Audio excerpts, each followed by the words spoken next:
Hello everyone, my self Nilesh Thakur और हमारा जो टॉपिक चल रहा है वो है क्लासिफिकेशन ऑफ माइक्रो ऑर्गेनिज्म। तो क्लासिफिकेशन ऑफ माइक्रो ऑर्गेनिज्म मैंने इसके पहले 2 वीडियो बना चुका हूँ, है ना। उसमें मैंने आपको एल्गी, फंजी, प्रोटोजोआ और मोड्स के बारे में बताया था। और अब हम आगे देखेंगे ईस्ट के बारे में कि ईस्ट क्या होता है। सॉरी बट उस समय टाइप्स लिखते समय मैं आपको ईस्ट बताना भूल गया था। तो हमारा जो 5th पॉइंट है ईस्ट के बारे में दिया है कि ईस्ट क्या होता है, ये कहाँ कहाँ प्रेजेंट होते हैं, हम वो देखेंगे। तो ईस्ट का हिंदी मीनिंग क्या होता है, खमीर होता है। और ये जो होते हैं ये एक ऐसे ऑर्गेनिज्म होते हैं जो कहना चाहिए कि हमारे नेचर में प्रेजेंट होते हैं। अब ये नेचर प्रेजेंट होते हैं तो ये हमारे लिए कितना हार्मफुल है, कितने यूजफुल है, ये हम उसके कैरेक्टर में देखेंगे। ठीक है, तो चलिए स्टूडेंट स्टार्ट करते हैं। ओके, सबसे पहले दिया है हमारा ईस्ट। ईस्ट में मैंने पहला पॉइंट लिखा है, yeast are typically unicellular organism widely distributed in nature. ठीक है, yeast are typically unicellular organism. अब जो ईस्ट है, ईस्ट आर क्या है, टिपिकली मींस होता है आमतौर पर, है ना। तो जो ये ईस्ट होते हैं ये होते हैं यूनिसेल्युलर ऑर्गेनिज्म होते हैं। यूनिसेल्युलर मींस होता है कि जैसे एक कोशिकीय जीव होते हैं, कौन, ईस्ट का होता है हिंदी मीनिंग खमीर। तो ये एक कोशिकीय है। एक कोशिकीय क्यों है, क्योंकि इनके अंदर क्या है, सिर्फ एक सेल है, एक ही सेल प्रेजेंट है, एक कोशिका प्रेजेंट है, इसलिए इनको क्या बोलते हैं, यूनिसेल्युलर ऑर्गेनिज्म कहते हैं। फिर दिया है कि widely distributed in nature. Distributed in nature, nature में मतलब ये सभी जगह क्या होते हैं, प्रेजेंट होते हैं। और ईस्ट, ठीक है, नेचर में सभी जगह ये वाइडली मतलब कहना चाहिए कि वितरित होना।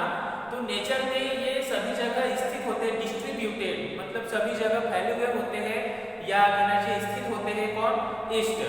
तो ये हमारा पहला पॉइंट था कि ईस्ट जो होते हैं वो यूनिसेल्युलर ऑर्गेनिज्म होते हैं और ये मतलब कहना चाहिए नेचर में सभी जगह डिस्ट्रीब्यूटेड होते हैं, मतलब स्थित होते हैं या फैले हुए होते हैं। उसके बाद हम देखेंगे सेकंड पॉइंट हमारा, size ranges from 5 micrometer to 10 micrometer. इसको म्यू भी कहते हैं और माइक्रोन भी बोलते हैं। ठीक है ना, कंफ्यूज नहीं होना कि मैंने प्रीवियस वीडियो में इसको म्यू बोला था और अब इसको माइक्रो बोल रहा हूँ, तो आप भी ऐसा नहीं करना, आप इसको माइक्रो भी बोल सकते हो। म्यू की जगह क्या बोलोगे आप, माइक्रो।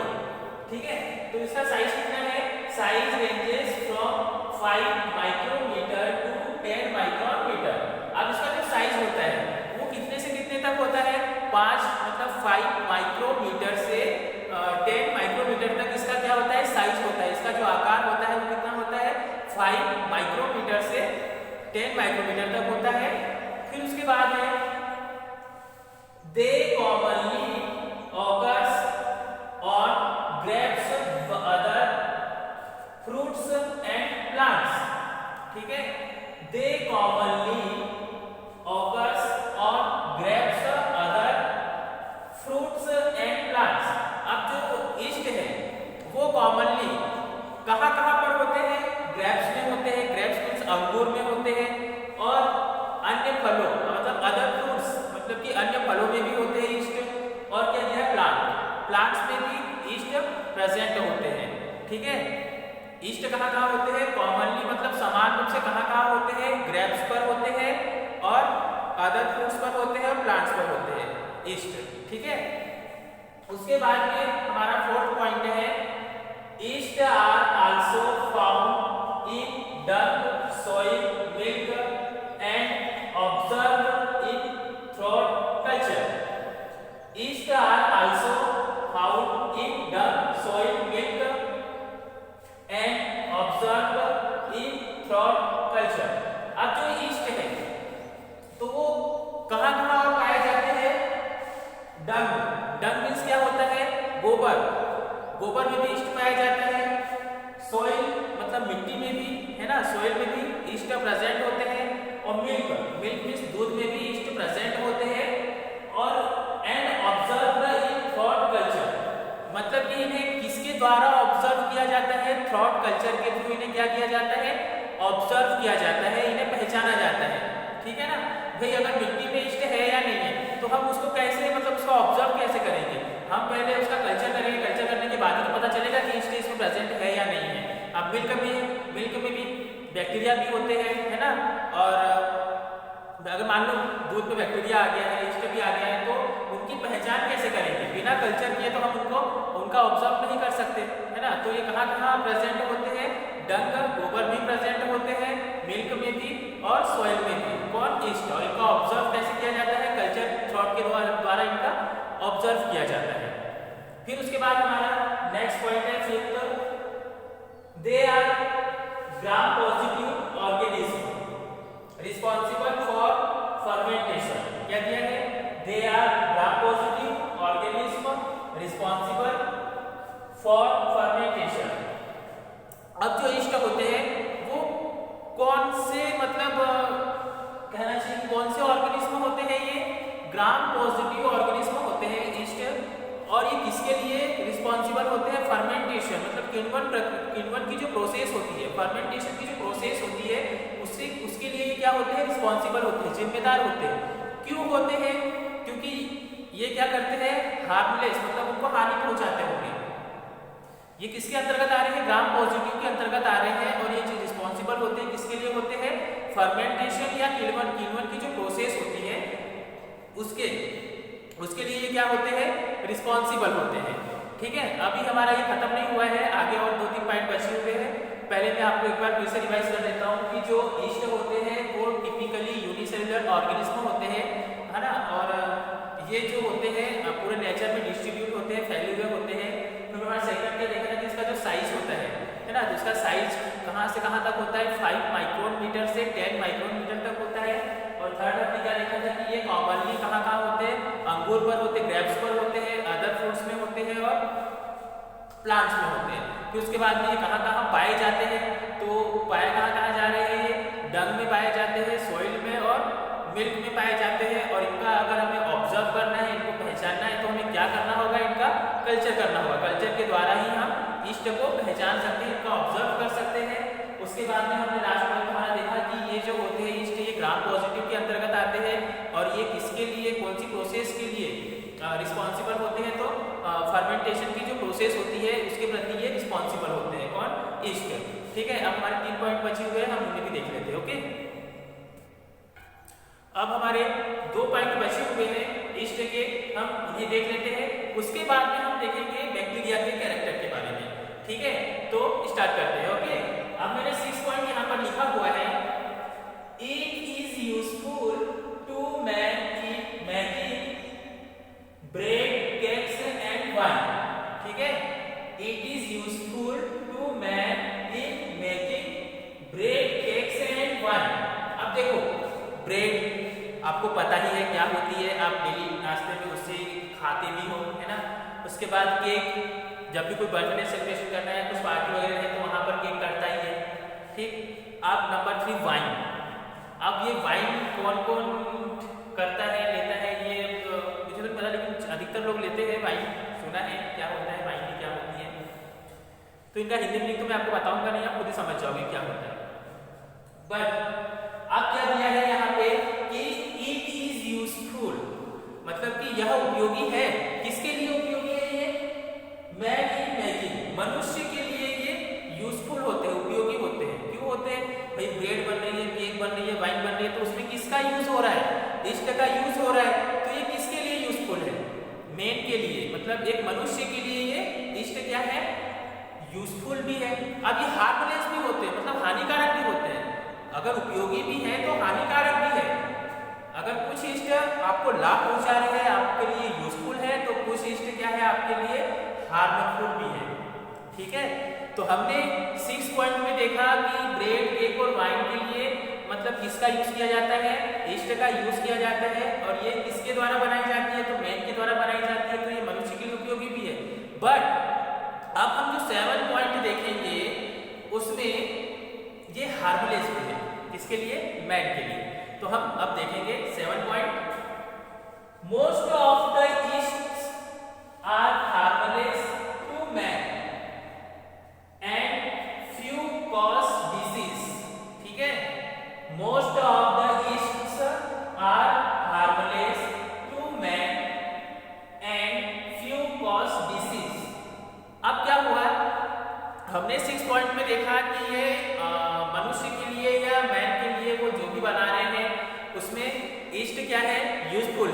बट अब सातवीं हमारा जो सातवां पॉइंट है उसकी कंडीशन क्या बोल रही है कि ये जो होते हैं ईस्ट, ये मैन के लिए क्या होते हैं, हार्मलेस होते हैं, हानिकारक भी होते हैं, है ना। और ये क्या करते हैं, फ्यू कॉज डिसीज, और कुछ डिसीज भी कॉज करते हैं, कुछ बीमारी भी फैलाते हैं, और ईस्ट फैलाते हैं, है ना। तो मोस्ट ऑफ द ईस्ट मतलब कि अधिक से अधिक ज्यादा मतलब कहना चाहिए ईस्ट जो होते हैं वो किसके लिए हार्मलेस होते हैं, मैन के लिए हार्मलेस है। एंड जो फ्यू जो ईस्ट है वो क्या करते हैं, डिसीज कॉज करने का वर्क करते हैं, कौन, ईस्ट। तो ये थे हमारे दो पॉइंट, इसको मैं एक बार फिर से रिवाइज कर देता हूँ, उसके बाद हम देखेंगे बैक्टीरिया के बारे में, ठीक है। अब पहले पार्ट में देखा कि इट इज द यूजफुल, मतलब कि ये जो मैन के लिए जो मैन बना रहे हैं, मेकिंग कर रहे हैं, इसकी ब्रेड की, केक की और वाइन की, तो उसके लिए ईस्ट क्या है, यूजफुल है, ठीक है। और हमने लास्ट पॉइंट में क्या देखा कि मोस्ट ऑफ द ईस्ट मतलब कि अधिक से अधिक जो ईस्ट होते हैं वो हार्मलेस होते हैं, इसके लिए मैन के लिए क्या होते हैं, हार्मलेस होते हैं। और क्या करते हैं, कुछ फ्यू मतलब कुछ ये क्या करते हैं, डिसीज भी कॉज करते हैं, डिसीज कॉज करने का वर्क करते हैं, कौन, ईस्ट करते हैं, ठीक है। अब हम देखेंगे बैक्टीरिया के बारे में, हमारा नेक्स्ट जो है बैक्टीरिया, ठीक है। अब हम देखेंगे बैक्टीरिया के बारे में। मैंने इससे पहले भी आपको बैक्टीरिया के बारे में प्रीवियस वीडियो बहुत मतलब कहना चाहिए बेसिक जानकारी, बेसिक नॉलेज तो मैंने आपको दे ही दिया था कि बैक्टीरिया क्या होते हैं, है ना, और इन्हें हम किसके थ्रू देख सकते हैं, और बैक्टीरिया के फादर किसे कहा जाता है, तो वो तो आपको पता ही है किसे कहा जाता है, रॉबर्ट कोच को बैक्टीरिया का क्या कहा जाता है, फादर ऑफ बैक्टीरियोलॉजी, है ना। तो ये सब तो हमने देख लिया था, बट हमें उनके क्या देखना है, कैरेक्टर देखना है कि बैक्टीरिया कैसे होते हैं, ये कहाँ प्रेजेंट होते हैं, है ना। ये तो पता है कि माइक्रो ऑर्गेनिज्म पूरे एनवायरनमेंट में प्रेजेंट होते हैं, बट वो कहाँ होते हैं और उनके द्वारा कौन कौन सी डिसीज कॉज होती है, तो वो हमें इस वीडियो में हम देखेंगे, ठीक है। तो हम देखेंगे सबसे पहले बैक्टीरिया, जो मैंने लिखा हुआ है, इसका पहला पॉइंट है they are prokaryotic unicellular micro organism, ठीक है। ये दिया है they are prokaryotic unicellular micro organism. अब ये क्या होते हैं बैक्टीरिया कि ये प्रोकैरियोटिक होते हैं। प्रोकैरियोटिक मतलब क्या होता है कि जो इनके अंदर मतलब कहना चाहिए बैक्टीरिया के अंदर न्यूक्लियस नहीं होता है, तो जिसके अंदर न्यूक्लियस नहीं होता है वो प्रोकैरियोटिक के अंतर्गत आते हैं। मतलब कि प्रो मींस क्या होता है पहले, कैरियोटिक मतलब कि न्यूक्लियस के पहले, मतलब कहना चाहिए कि पहले ये थे बैक्टीरिया। तो कुछ बैक्टीरिया ऐसे हैं जिनके अंदर क्या नहीं होते, न्यूक्लियस नहीं होता है, और इसलिए ये क्या होते हैं, प्रोकैरियोटिक होते हैं। और ये साथ में क्या होते हैं, यूनिसेल्युलर माइक्रो ऑर्गेनिज्म है, मतलब ये एक कोशिकी के सूक्ष्मजीव होते हैं, कौन, बैक्टीरिया, ठीक है। तो दे आर प्रोकैरियोटिक, एक प्रोकैरियोटिक होते हैं, यूनिसेल्युलर माइक्रो ऑर्गेनिज्म है, कौन, बैक्टीरिया। उसके बाद हमारा सेकंड पॉइंट दिया है द सेल्स आर स्मॉलर, ठीक है, the cells are smaller than protozoa and fungi and have rigid cell wall, ठीक है। सेल स्मॉल है इसके, ठीक है, यहाँ एस लगाया हुआ नहीं था मैंने, हम लगा देता हूँ, सेल्स वॉल मतलब कि कहना चाहिए कि जो बैक्टीरिया है ना, अब जो बैक्टीरिया है वो प्रोटोजोआ और फंजी की तुलना में क्या है, ये बहुत स्मॉल होते हैं। बैक्टीरिया कैसे होते हैं, बहुत स्मॉल होते हैं, ठीक है। कौन, बैक्टीरिया, किससे, प्रोटोजोआ और फंजी से बहुत स्मॉल होते हैं, बट इनकी जो सेल वॉल होती है ना, जो इनकी सेल वॉल होती है, जो इनकी दीवार होती है, कोशिका भित्ति होती है बैक्टीरिया की, वो कैसी होती है, रिजिड होती है, मतलब कि कठोर होती है। राइजिड मतलब क्या होती है, कठोर होती है। किसकी, बैक्टीरिया की सेल वॉल राइजिड होती है या कठोर होती है। लेकिन ये प्रोटोजोआ और फंजी की तुलना में अगर देखा जाए बैक्टीरिया को, तो ये क्या होते हैं, स्मॉल होते हैं, और बैक्टीरिया। उसके बाद में हमारा देखेंगे हम थर्ड पॉइंट क्या लिखा है, साइज रेंजेस फ्रॉम 0.5 से 1.5 micron meter by 1.0 to 3.0 micron meter. मतलब इसका साइज कैसा है, 0.5 बोलेंगे तो बहुत ही छोटा बैक्टीरिया है ना, तो 0.5 से 1.5, ठीक है, एक बैक्टीरिया 0.5 से 1.5 तक हो सकता है, और एक बैक्टीरिया कितना भी हो सकता है 1.0 या 3.0 माइक्रोमीटर तक भी हो सकता है। ठीक है, इसका ये साइज है। बट आगे क्या दिया है उसमें कि they many range 0.2 by 100 micron meter. अब वो आगे क्या बोल रहा है कि हमने तो देख लिया कि 0.5 से 1.5 तक का जो बैक्टीरिया होता है ये सबसे स्मॉल बैक्टीरिया है। ये वाला बैक्टीरिया क्या होता है, सबसे स्मॉल होता है। और 1.0 से 3.0 तक वाला जो बैक्टीरिया होता है ये क्या होता है, लार्ज बैक्टीरिया होता है। ठीक है, दो बैक्टीरिया मैंने आपको बता दिया यहाँ पर। 0.5 से 1.5 के बीच का जो बैक्टीरिया रहेगा वो कौन सा रहेगा, स्मॉल, और 1.0 से 3.0 वाला बैक्टीरिया जो रहेगा वो कैसा रहेगा, लार्ज रहेगा। बट आगे वो क्या बोल रहे हैं कि दे मे रेंज 0.2 बाय 100 माइक्रोन मीटर। अब क्या बोल रहे हैं कि बैक्टीरिया का जो साइज है वो 0.2 से 100 माइक्रोमीटर तक भी हो सकता है, ये उसका अनुमान है। ठीक है, अब उनका क्या अनुमान है कि भाई इसका जो रेंज है, इसकी जो साइज होता है, साइज की जो रेंज होती है वो 0.2 से 100 माइक्रोमीटर तक भी हो सकती है।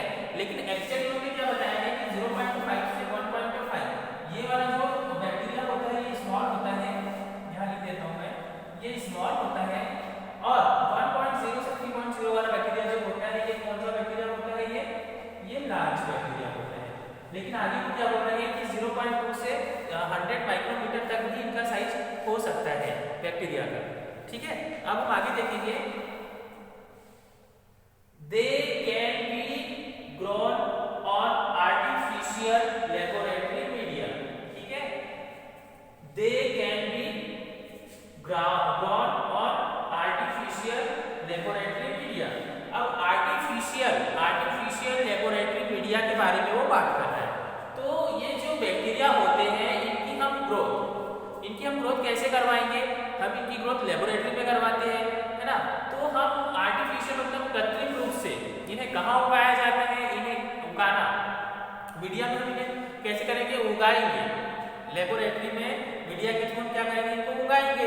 तो कैसे उगाएंगे इनको, किसके थ्रू, कल्चर मीडिया के थ्रू हम क्या करते हैं, बैक्टीरिया को पहले अब देखो मैंने इसके पहले भी आपको बताया था कि लैब में यदि आपके पास सैंपल आए तो उस सैंपल में बैक्टीरिया है या नहीं है ये पता करने के लिए तो आपको उसका कल्चर करना ही होगा। जब तक आप उसका कल्चर नहीं करेंगे तो आप कैसे पता करेंगे कि सैंपल में बैक्टीरिया मौजूद है। इसीलिए जो बैक्टीरिया होते हैं इन्हें हम कहाँ पर उगा सकते हैं, कहाँ पर इनका कल्चर करते हैं, लेबोरेटरी में। ठीक है, उसके बाद में हमारा 6 पॉइंट है they divide by binary fission. ठीक है, they divide by binary fission. Binary fission मतलब द्विखंडन।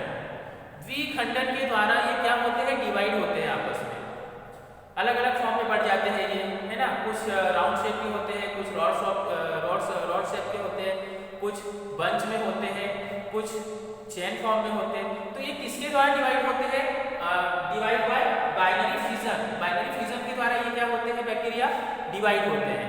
ठीक है, तो ये हो गया हमारे 6 पॉइंट। हमारा 1 पॉइंट और बचा हुआ है बैक्टीरिया का, उसके बाद में ये कंप्लीट ही हुआ है। इसके बाद हमारे रिकेट्सिया और वायरस, ये 2 बच रहे हैं, तो उसे मैं नेक्स्ट वीडियो में कंप्लीट करूंगा।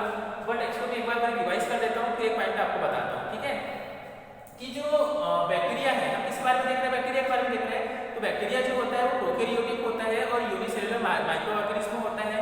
और इसका जो साइज होता है, तो साइज में अगर देखा जाए तो सबसे छोटा मतलब स्मॉल बैक्टीरिया कौन सा है, 0.5 से 1.5 के बीच में जो बैक्टीरिया रहेंगे वो क्या रहेंगे, स्मॉल रहेंगे। और जो 1.0 से 3.0 माइक्रोमीटर वाला जो बैक्टीरिया है वो कैसा रहेगा, लार्ज बैक्टीरिया रहेगा।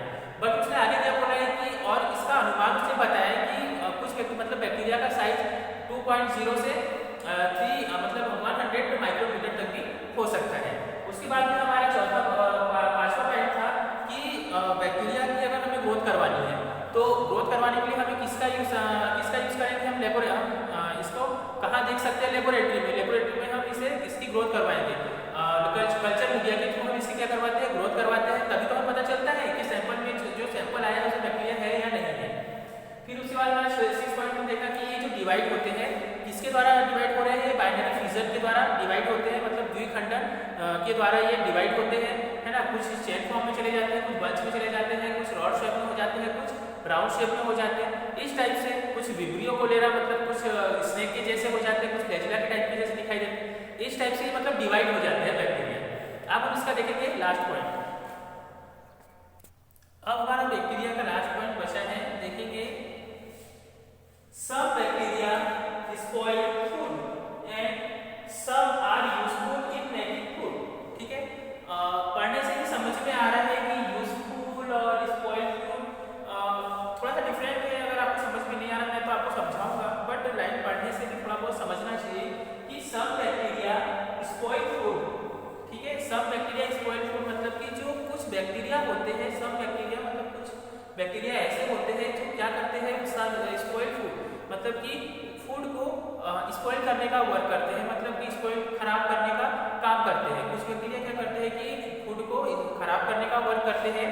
और क्या दिया है कि some are useful in making food, और कुछ बैक्टीरिया क्या करते हैं, हमारे लिए यूजफुल होते हैं, मतलब कि वो भोजन बनाने में फूड मेकिंग फूड मतलब भोजन बनाने में ये क्या होते हैं, कुछ बैक्टीरिया यूजफुल होते हैं और कुछ बैक्टीरिया क्या करते हैं, स्पॉइल फूड मतलब भोजन को खराब करने का काम करते हैं, है ना। तो ये था हमारा लास्ट पॉइंट। आगे होगा समझ में कि बैक्टीरिया स्पॉइल फूड मतलब कि कुछ सब बैक्टीरिया स्पॉइल फूड, कि कुछ बैक्टीरिया ऐसे होते हैं जो भोजन क्या करते हैं, खराब करते हैं, स्पॉइल करते हैं फूड को, और कुछ bacteria some are useful making in food मतलब कि कुछ बैक्टीरिया क्या करते हैं, फूड मतलब फूड जब मेकिंग फूड में बैक्टीरिया यूजफुल होते हैं, मतलब भोजन बनाने में कुछ बैक्टीरिया क्या होते हैं, यूजफुल होते हैं या उपयोगी होते हैं। तो ये था हमारा लास्ट पॉइंट। और अब हम नेक्स्ट वीडियो में देखेंगे रिकेट्सिया और वायरस के बारे में। ठीक है, अगर आपको जो भी डाउट है तो आप कमेंट करके पूछ लीजिए या आप ग्रुप में क्वेश्चन करके पूछ सकते हैं। और अगर आपको मेरा वीडियो अच्छा लगा तो आप मेरे चैनल को लाइक शेयर सब्सक्राइब जरूर